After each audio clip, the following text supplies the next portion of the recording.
पहिरीला घाघरा चोले लागेला चले गोले। अरे बाबू जब पहिरीला घाघरा चोले लागेला चले गोले। अरे हो चला चिट्टी रोड जाम हो। अरे छपरा वाली। अरे का छपरा वाली बोला बोला ना। छपरा वाली छैल छबीली ये बातों हर काम हो।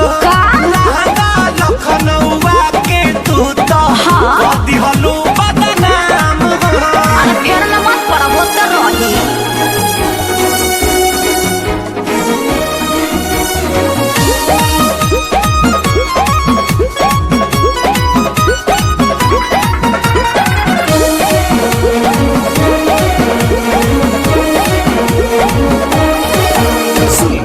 केहू से न लाज हमारा केहू से न डरबा।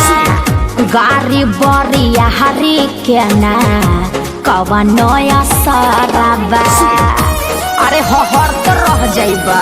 फूटहनी रानी झारा तारू चढ़ली जवानी में बिना मतलब गलती बात आग लगावला पानी में। घोड़े मन लागे लगाम हो।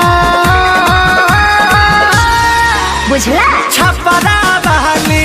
अरे चिल्ला मत क्लियर बोलो।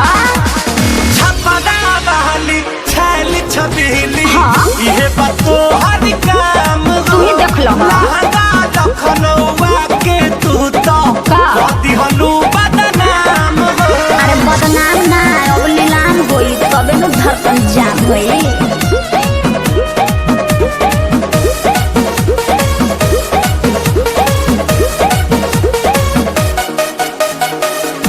यूपी बिहार हमारा हटे दीवाना हो। झगड़ा करा वाला हमारा आदत पुराना हो। अरे लड़ी तब न बढ़ी। मोहित देश के रखी बतिया याद हो। केहू ना पूछी दिना गिरला के बाद जॉनी पंडा जी पढ़ावा अठा जाम हो। छपरा वाली। देखिए पांडे जी पढ़ाइए मत आगे बताइए।